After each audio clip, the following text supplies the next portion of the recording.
Good morning, students. My name is Deepak Garg. Today I will teach you SST Chapter 6 India Our Country. इस chapter के बारे में सबसे पहले हमने जो इनके इम्पोर्टेंट वर्ड्स थे उनको भी डिस्क्राइब किया है। पार्ट 1 चैप्टर का स्टार्ट हो चुका था। आई थिंक ऑलमोस्ट बच्चों ने वीडियो अच्छे से वॉच की होगी, समझा होगा, बुक से भी रीड किया होगा। तो आइए स्टूडेंट आगे चलते हैं, अपना आगे का चैप्टर लेते हैं। हेडिंग है हमारा the great northern mountain. Northern mountain हमारे जो नॉर्थ साइड के माउंटेन होते हैं, यानी कि उत्तरी पर्वत जो होते हैं। The Great Northern Mountains separate the Indian subcontinent from the rest of Asia. This is like a great mountain wall formed by the mountain chains, namely the Himalaya and the Karakoram range. This wall is in the shape of an R and stretches for about 3600 km. The width of this mountain chain varies from 150 km to 400 km. The Karakoram mountain lie in Kashmir. उत्तरी पर्वत भारतीय उपमहाद्वीप को शेष Asia से अलग करते हैं। ये हिमालय तथा काराकोरम नामक पर्वत श्रृंखलाओं से निर्मित पर्वतों की दीवार के समान होते हैं। ये दीवार कैसी होती है? हमारी वक्राकार होती है। ये दीवार हमारी वक्राकार होती है और लगभग 3600 किलोमीटर से फैली हुई होती है। इस पर्वत श्रृंखला की चौड़ाई 150 से लेकर 400 किलोमीटर तक है। काराकोरम पर्वत कश्मीर के अंतर्गत आता है। The word Himalaya means about the snow is This is a 2500 km long continuous mountain wall on India's north. Lengthwise, we can divide it into the western, central and eastern Himalayas. The eastern Himalayas are known as Purvanchal. जो हमारा हिमालय शब्द है, हिमालय किसे कह रहे हैं हम? हिमालय शब्द का अर्थ होता है बर्फ का घर। तो यह उत्तर भारत के कहाँ स्थित है? 25 किलोमीटर लंबी पर्वत की एक दीवार है। लंबाई के आधार पर हम इसे पश्चिमी, मध्य और पूर्वी हिमालय में बांट सकते हैं। पूर्वी हिमालय को कहते हैं हम Purvanchal. Breadth wise we can divide the Himalayas into 3 parallel range, the Himadri, the Himachal and Shivalik. The Himadri range, also known as the Greater Himalayas, comprise the northernmost range. It has an average height of about 6,000 meters above the sea level. The world's highest peak, Mount Everest, 8,848 meters, is located in this range in Nepal. The other high peak of this which are located in India, the Himadri range is the home of two glaciers and snow-capped peak. Glacier are the river of snow which melt and form into rivers.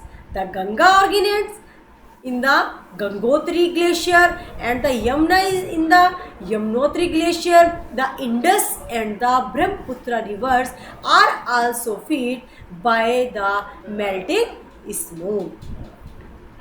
अगर हम चौड़ाई की दृष्टि से देखें तो हमारी हिमालय को 3 भागों में बांटा गया है। नंबर 1 हिमाद्री, नंबर 2 हिमाचल और नंबर 3 शिवालिक।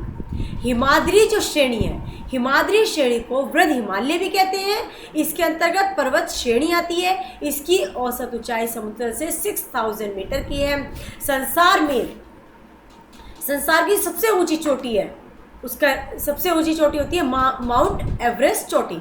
नेपाल में इसी पर्वत श्रेणी में स्थित है। इस श्रेणी की अन्य ऊंची चोटियाँ जैसे कंचनजंगा या नंगा पर्वत या नंदा देवी ये तीनों चोटियाँ भारत में स्थित हैं। हिमाद्री पर्वत श्रेणी हिमनदों और बर्फों से ढकी एक चोटियों का ग्रह है। हिमनद बर्फ की नदियाँ होती हैं जो पिघलकर जल नदी में बदल जाती हैं। गंगा नदी का उद्भव कहाँ से हुआ? गंगोत्री।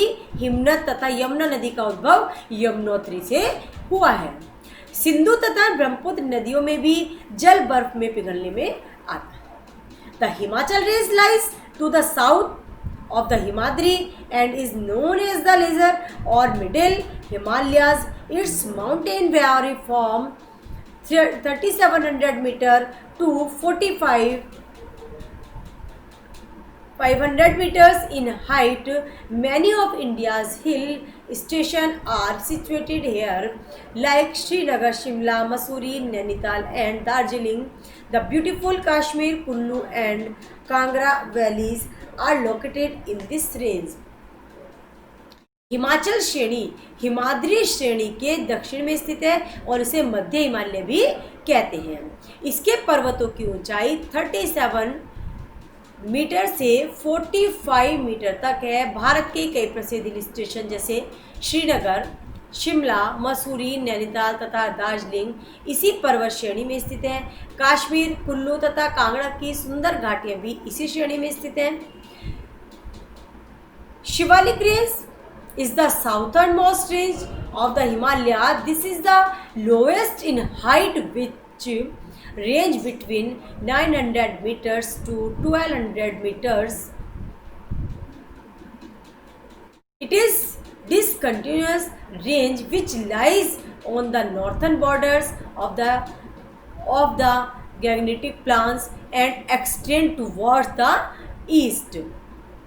जो शिवालिक श्रेणी है हमारी हिमालय की दक्षिणम श्रेणी है, इस श्रेणी में की पहाड़ियाँ सबसे निचली पहाड़ियाँ हैं जिनकी ऊंचाई 900 मीटर से लेकर के 1200 मीटर तक है।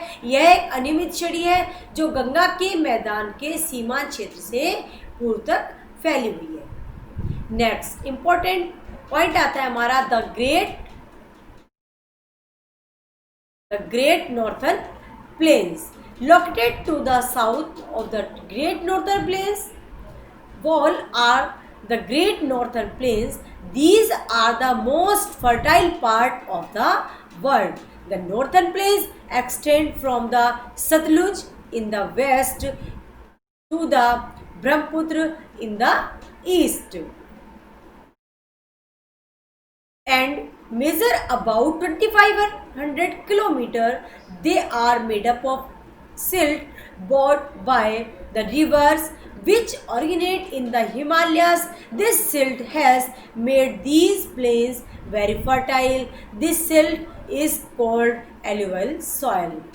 The four important rivers which contribute in the formation of these four valleys are the Satluj, the Yamuna, the Ganga and the Brahmaputra. The Ganga and the Brahmaputra join in their lower course and form the world's largest delta called the Sundarban. Before falling into the Bay of Bengal, the fertile northern plains have resulted in high concentration of population. जो हमारा ये हो जाता है उत्तर की विशाल पर्वत की दीवार के दक्षिण में उत्तर के विशाल मैदान स्थित होते हैं। ये मैदान संसार के सबसे उर्वरक क्षेत्र होते हैं। उत्तर के मैदानों का विस्तार पश्चिम में सतलुज से लेकर पूर्व में ब्रह्मपुत्र तक 2500 किलोमीटर तक फैला हुआ है। ये मैदान हिमालय से निकलने वाली नदियों द्वारा लाई गई तलछट से निर्मित है। इस तलछट को दोमर मिट्टी भी कहते हैं। इस मैदान के निर्माण में सहयोगी प्रमुख चार नदियां सतलुज, यमुना, गंगा तथा ब्रह्मपुत्र हैं। गंगा और ब्रह्मपुत्र नदियां बंगाल की खाड़ी में गिरने से पहले अपने मुहानों पर मिलकर विश्व का सबसे बड़ा डेल्टा सुंदरबन डेल्टा बनाती हैं। तो उत्तर के जो विशाल मैदानों को उपजाऊ होने के कारण यहाँ की जनसंख्या घनत्व भी बहुत अधिक होता है। नेक्स्ट होता है हमारा the western desert. The western desert lies in the state of Rajasthan and is located to the west of northern plains. The Aravalli Hills divide Rajasthan into two parts. The western part is rocky and sandy. It extends from the Rann of Kutch to Haryana. In the west, it is extend into Pakistan. This western desert is known as the Thar Desert or Indian Desert. The desert is about 500 kilometers long and 100 to 300 kilometers wide. The land is covered with sand hills called sand dunes. The sand dunes is a lost soil because there is no vegetation to hold the sand, so it keeps shifting from one place to another and results in sandstorm. जो हमारा western desert है यानी पश्चिमी जो मरुस्थल है हमारा पश्चिमी मरुस्थल उत्तरी मैदानों के पश्चिम में राजस्थान राज्य में स्थित है। अरावली की पहाड़ियाँ राजस्थान को दो भागों में विभक्त कर देती हैं। इसका पश्चिमी भाग चट्टानी और धूल से भरा होता है। इसका विस्तार जो होता है वो कच्छ के रण से लेकर हरियाणा तक फैला हुआ है। पश्चिम में इसका विस्तार पाकिस्तान तक है और पश्चिमी मरुस्थल को थार मरुस्थल या भारतीय मरुस्थल भी कहते हैं। यह मरुस्थल लगभग 500 किलोमीटर लंबा और 100 से लेकर 300 किलोमीटर चौड़ा है। यहाँ की भूमि रेत के टीलों जिन्हें सैंड ड्यून भी कहते हैं। यहाँ मिट्टी अथवा रेत को जकड़ने के लिए किसी प्रकार की कोई वनस्पति नहीं है, अतः यह रेत एक स्थान से दूसरे स्थान पर उड़ती रहती है, जिसके परिणाम स्वरूप इस मरुस्थल में रेत के तूफान चलते रहते हैं। There is little or no vegetation in the desert due to scarcity of rain. Some scattered bushes and thorny shrubs grow here, such as cacti, keeper, babul, prickly pears, etc. वर्षा की न्यूनता के कारण यानी कि कमी के कारण किसी प्रकार की वनस्पतियां नहीं पाई जाती है। कैक्टी जिसमें कांटे होते हैं, कैक्टी, कीकर, बबूल और पिकली और पियर्स नागफनी आदि जैसी कुछ झाड़ियाँ यहाँ उगी हुई दिखाई दे जाती हैं। यहाँ के शुष्क और प्रतिकूल जलवायु के कारण यहाँ बहुत कम लोग निवास करते हैं। नेक्स्ट नंबर 4 होता है हमारा द साउथर्न पेनिनसुला। जो हम साउथर्न बोलते हैं इसमें TH हमारा साइलेंट होगा, इसको कहेंगे हम southern. The southern peninsula to the south of the northern plains lies the old land mass of the peninsular India. It is highland and comprised two distinct part of Malwa Plateau and Central Highland and the Deccan Plateau. Number 4 दक्षिणी प्रायद्वीप। दक्षिणी प्रायद्वीप उत्तरी मैदानों के दक्षिण में प्रायद्वीपीय भारत के प्राचीन भूक्षेत्र स्थित है। यह क्षेत्र थोड़ा ऊंचा है और इसके अंतर्गत दो विशिष्ट भाग मालवा का पठार और मध्य उच्च भूमि तथा दक्कन का पठार आते हैं।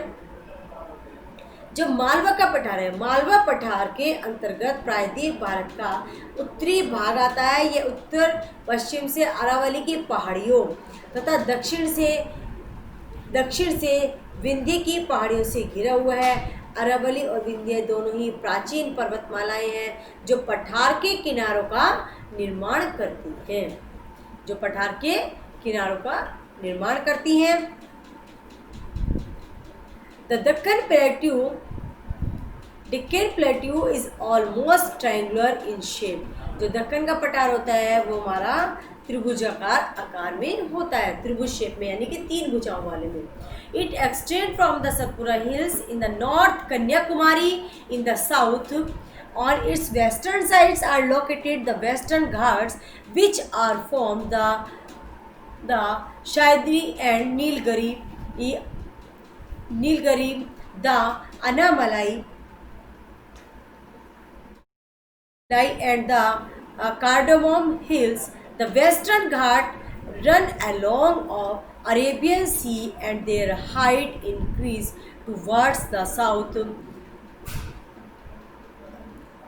Anaimudi is Kerala is the highest peak, the peninsular in India, with the height of 2,695 meters. The famous hill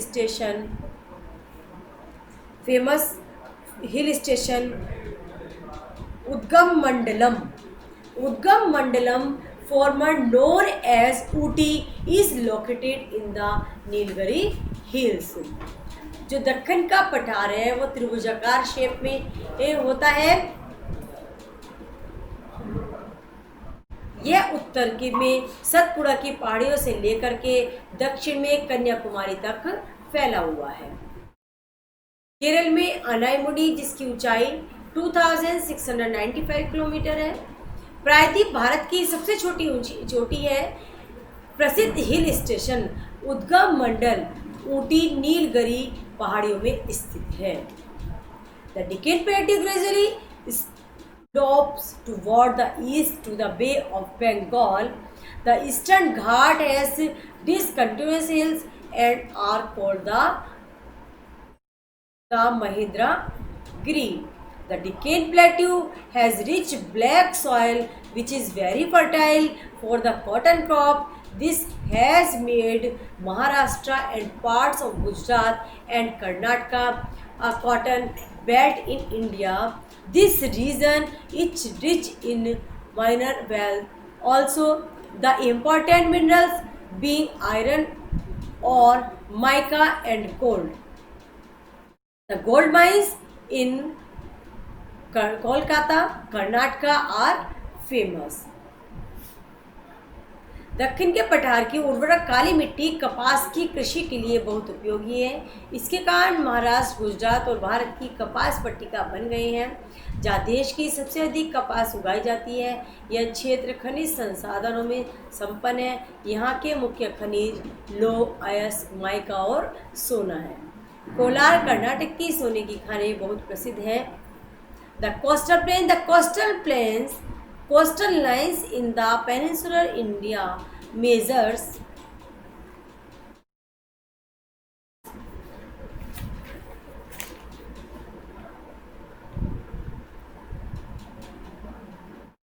the coastal lines is in the peninsular India measures 6,100 kilometers.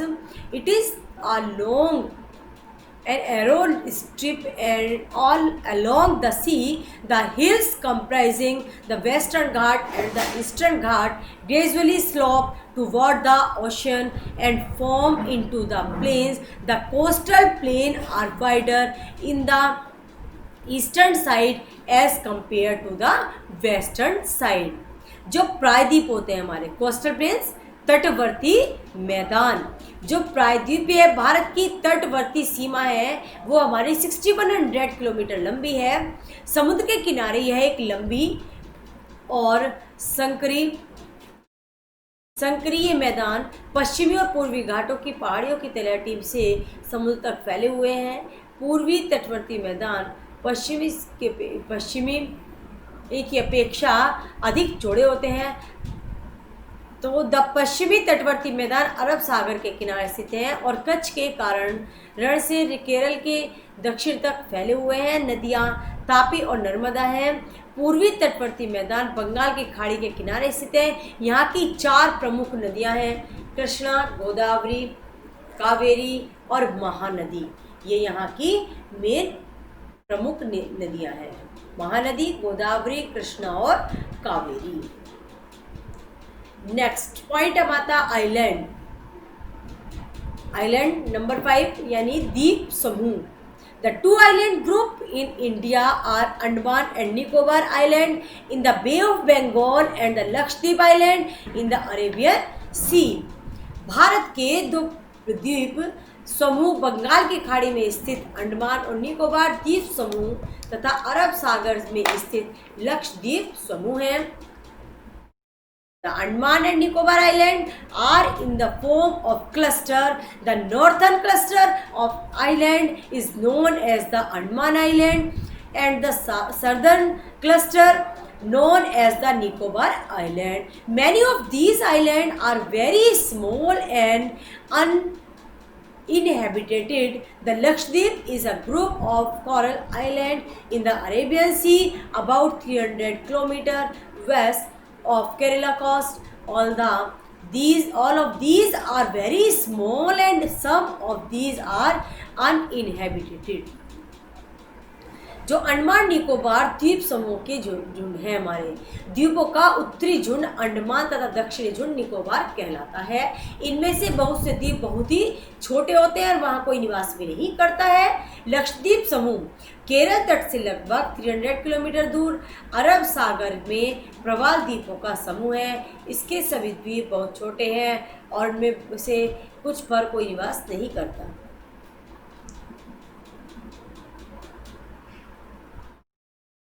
Geographical unity of India, तो भारत की जो भौतिक एकता है उसके बारे में आज हम स्टडी करेंगे। Despite a variety of landforms, India remain one in spirit and essence. Different landforms might have resulted in a variety of customs, lifestyles, eating habits, dresses and so on. Yet we all Indians remain one with one citizenship. Moreover, one region is dependent on the other because one area produce one thing and the other region produce another. For example, northern plains meet the wheat requirement, plateau region meets the mineral needs, and coastal plains meet the need of spices. जो भारत की भौतिक आकृति है, भू आकृतियां विविधता के चलते ही भारत भावनात्मक रूप से अभिन्न है। भू आकृतिक विविधता ने भले ही परंपरागत खान पान की आदतों, वेशभूषाओं आदि को प्रभावित किया हो, किंतु फिर भी हम सब भारतवासी इसकी राष्ट्रीयता है। यहाँ का एक क्षेत्र दूसरे पर निर्भर है, क्योंकि किसी एक क्षेत्र में कुछ उत्पादित होता है तो दूसरे में कुछ और उत्पादित होता है। यहाँ एक क्षेत्र एक दूसरे पर निर्भर होते हैं। उत्तर के मैदान गेहूं की पूर्ति करते हैं और पठारी क्षेत्र खनिजों की पूर्ति करते हैं, जो तटवर्ती में क्षेत्र मसालों की पूर्ति करते हैं। States and union territories of India, जैसा कि सभी को हमने पहले भी समझाया है, जो हमारे स्टेट है, हमारा जो राज्य है, और हमारी यूनियन टेरिटरीज है, भारत के राज्य और केंद्र शासित प्रदेश। ये केंद्र शासित प्रदेश हम किसे कह रहे हैं? जो केंद्र सरकार द्वारा शासित प्रदेश होते हैं उनको हम कहते हैं केंद्र शासित प्रदेश। भारत के एक राष्ट्र है, भारत एक राष्ट्र है, किंतु प्रशासन व्यवस्था को सुचारू रूप से चलाने के लिए इसे 29 राज्यों और 29 राज्य में, 6 यूनियन टेरिटरीज में यानी कि केंद्र शासित प्रदेश में, और 1 national capital territory of Delhi के रूप में बांटा गया है। New Delhi is the capital of India. The state and union territories have their respective Capitals. Bharat की राजधानी नई दिल्ली है। प्रत्येक राज्य और केंद्र शासित प्रदेश की अपनी राजधानी होती है।